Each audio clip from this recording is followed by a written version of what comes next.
दर्शन की बेला ये मौसम रास रचाने। जब कोई काम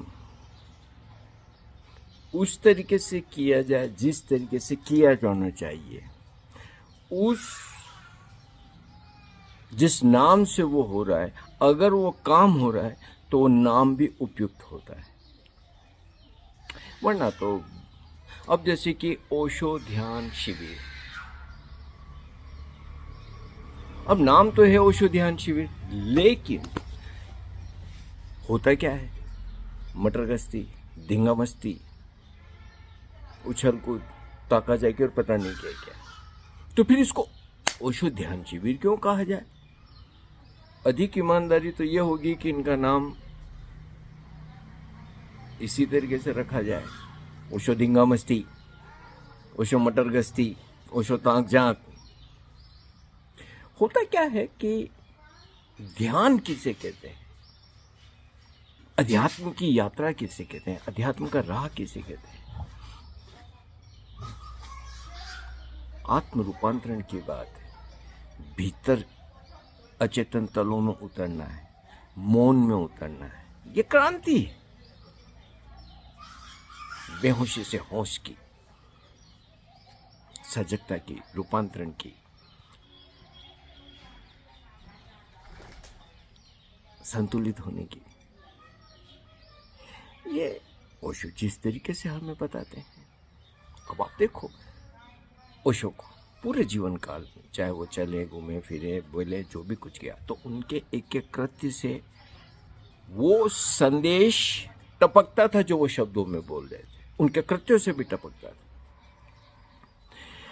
तो जो लोग ध्यान करवाने वाले हैं, क्या उनको ध्यान की प्रक्रिया का पूरा पता है? उनने अनुभव किया, उनने पूरी लगन से करके देखा कि ये ध्यान कैसे होता है, इसका अनुभव कैसे होता है, इसके एक एक चरण का कैसे असर होता है। सिर्फ एक के सक्रिय ध्यान के 5 चरण है, पहले में ये करना, दूसरे में ये बहुत उथली बात है। उस ध्यान को गहराई से समझना, उसको विस्तार से समझना, उसको अनुभव करना, ये अलग ही बात है। जब तक कि कोई व्यक्ति खुद महीनों सालों गहराई से इस ध्यान में नहीं उतरा, एक एक चरण पे उसने अपनी जान नहीं झोंकी हो, तब तक उसे खुद को ही पता नहीं होता कि सक्रिय ध्यान कहते किसे। ओशो जब ये ध्यान करवाते थे, पुरानी किताबों में देख लीजिएगा, उसमें बार बार ओशो बोलते पूरा जोर लगा दे, पूरा जोर लगा दे। तो जिसने जोर लगाया, जिसने त्वरा से ध्यान किया, वो दूसरों को बता सकता है कि किस तरीके से त्वरा से ध्यान किया है। लेकिन यहां तो उथले उथले दौड़े भागे फिर रहे, न ध्यान का उनको कोई अनुभव है, न ध्यान की कोई उनको किसी तरीके की समझ है। कौन सा चरण किस तरीके से होता है, किस तरीके से किया जाता है। फिर जब आपके सामने 10, 20, 50, 100, 200 लोग कर रहे हो, तो आपको एक एक पल पता चलना चाहिए कि वो ध्यान के चरण किस तरीके से गुजर रहे हैं।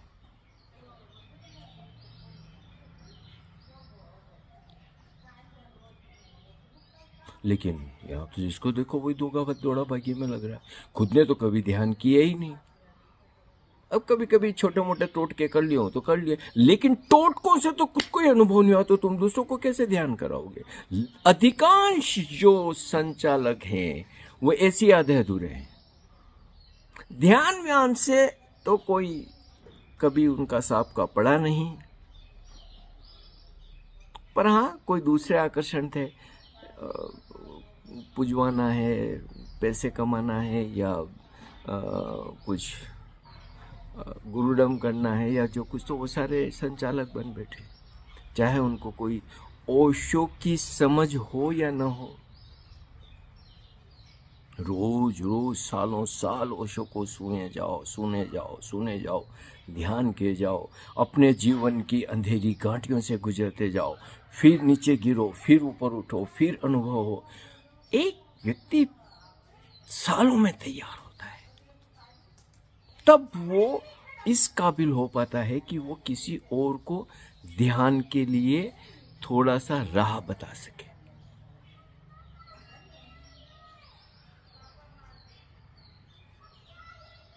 बाकी तो अब देख लो कि कौन कौन शिविर करवा रहे हैं और क्या क्या कर रहे हैं। और चूंकि वो उथले हैं, चूंकि उनको खुद को कोई पता नहीं है, आता है न पता है, तो फिर वैसे ही वो करवा लेते हैं, टोट के करते हैं। सक्रिय ध्यान का टोटका हो जाता है, कुंडलिनी ध्यान का टोटका हो जाता है, इवनिंग मीटिंग का टोटका हो जाता है। टोट के होते हैं तो इनको तो ओवरऑल रखा जाए नाम तो मेरे अनुसार सबसे बढ़िया ओशो टोटका शिविर। टोट के हो रहे हैं सिर्फ और कुछ भी नहीं। एक ध्यान का माहौल होता है, एक गरिमा होती है, एक अनुभूति होती है, एक मौन होता है, एक अहोभाव होता है, एक समर्पण होता है, एक अध्यात्म का रंग होता है। किस शिविर में दिखता है?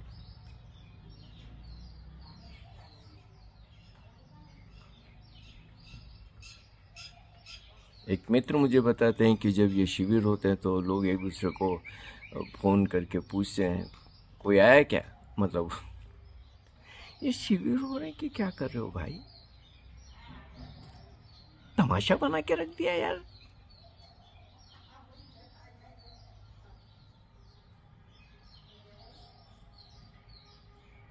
जब तक कि व्यक्ति खुद बहुत परिपक्व न हो, वो किसी और को कैसे ध्यान विधि के बारे में बता सकता है या ध्यान विधि पर मार्ग प्रशस्त कर सकता है? मुझे बताए कोई। जब खुद को ही पता नहीं कि इस ध्यान को किस तरह से करना होता है, किस तरीके से करना होता है, उसके करने से क्या क्या घटता है, तो दूसरों को क्या बताओगे? विधि तो कोई 5 चरण है, तो अब कैसेट चला दो तब भी चल जाएगा।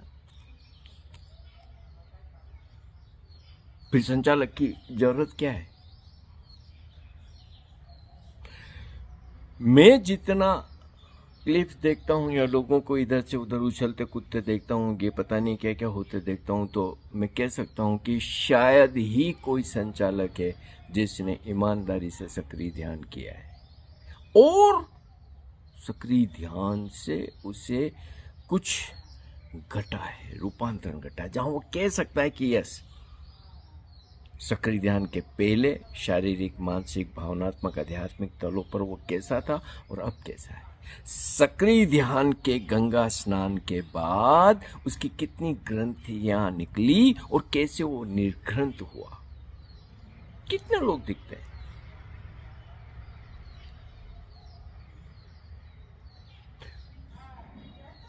सालों साल सक्रिय ध्यान को पूरी जोर, और फिर कोई पूरी तरह से पूरे जोर से सक्रिय ध्यान करेगा क्यों? या तो किसी को मोक्ष की इतनी ललक हो, प्यास हो कि उसके बिना रह नहीं सकते, तो वो जी जान लगा देगा।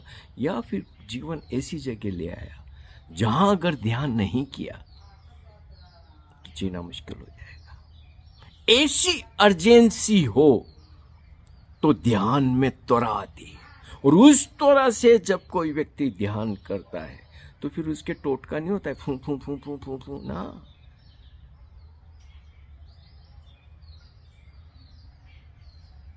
तेज अराजक सांस, थोकने की तरह पूरा शरीर, वो 10 मिनट सिर्फ और सिर्फ सांस बन जाए शरीर और मन के तल पे की जान निकल जाए। कितने लोग करते हैं ऐसे? फिर पता नहीं कितनी घुटन भरी है, पता नहीं कितना, क्योंकि इतनी तेज सांस की चोट पड़ेगी तभी वो दूसरा चरण काम करेगा। उसको ईमानदारी से फिर तीसरे चरण में हाथों को ऊपर करके पंचों के बल सकते हुए नाभि केंद्र पे चोट करना, हु हु हु। इस तरह से 3 चरणों को किया जाए। फिर जैसे ओशो की आवाज आती है, स्टॉप। अब आप 3 चरणों पे आपने काम किया, चेतन अचेतन तलों में। अब 15 मिनट के लिए फ्रीज हो जाते, मूर्ति हो जाती। एक तूफान गुजर गया और उसके बाद एक शांति आती है, और फिर उसके बाद में 15 मिनट का उत्सव। अब उत्सव, और ये उत्सव 24 घंटे पे आ जाता है। फिर अगले दिन सुबह फिर सक्रिय ध्यान। तो जब तक कि किसी व्यक्ति ने किसी ध्यान प्रक्रिया को ईमानदारी से सालों साल ना किया और उसके जीवन पे असर नहीं हुए, वो कैसे दूसरों को कुछ बता सकता है? और ये लेकिन एक फौज खड़ी हो गई संचालकों की। मैं ये भरोसे से कह सकता हूं, इनमें से कई संचालकों को अगर रात को अचानक उठा के पूछ लिया जाए कि सक्रिय ध्यान के चरण कितने हो, तो वो गिनती में भी नहीं बता पाएंगे। उसके बारे में विस्तार से बताना तो बहुत दूर की बात। फिर अध्यात्म को क्या मजाक समझ लिया है क्या तुम लोगों ने यार? ओशो को क्या तुमने एक मनोरंजन की चीज समझ के रख बैठ गए? तुम करो जो करनी है, धिंगा मस्ती यार, घूमो बुर्ज खलीफा में और जो करना है करते रहो, उसमें कहीं कोई बुराई नहीं। लेकिन इससे ओशो ध्यान शिविर मत कहो, उसे कहो लट्ठ भारती बुर्ज खलीफा यात्रा, लट्ठ भारती बैंकॉक यात्रा, देवदत्त पुड़ी तलन प्रयोग, रखो ऐसे नाम यार, क्या दिक्कत है? ओशो का नाम लेके तुम जितना निम्न दर्जे के काम कर रहे हो, हरकतें कर रहे हो, वो अपने सद्गुरु के साथ न्याय नहीं।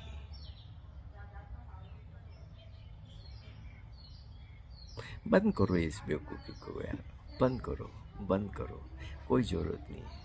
हाँ, जिनको ध्यान करना है, जिनमें प्यास है, जिनके जीवन ऐसी जगह ले आया जहाँ ध्यान के बिना उनका जीवन चल नहीं सकता, तो वो निकाल लेंगे, बहुत रास्ते निकलेंगे। ओशो हैं, ओशो निश्चित रूप से मार्ग बना के लाएंगे और बहुत चीज़ें घटेगी। लाखों लोगों के जीवन में घटी तो और लोगों के जीवन में क्यों नहीं घटेगी? सबके जीवन में घटेगी। इतने सालों से इतना कुछ ओशो के नाम से हो रहा है और पूरी दुनिया में हो रहा है, तो फिर भारत में भी होगा। आप ये बताइए कि ये शिविरों के नाम की जो मूर्ता चल रही है, दुनिया के किसी देश में तो नहीं चल रही। क्या वहाँ ध्यान नहीं कर रहे लोग? क्या वहाँ लोग ओशो को नहीं सुन रहे? क्या वहाँ पे अध्यात्म की कोई प्यास नहीं है?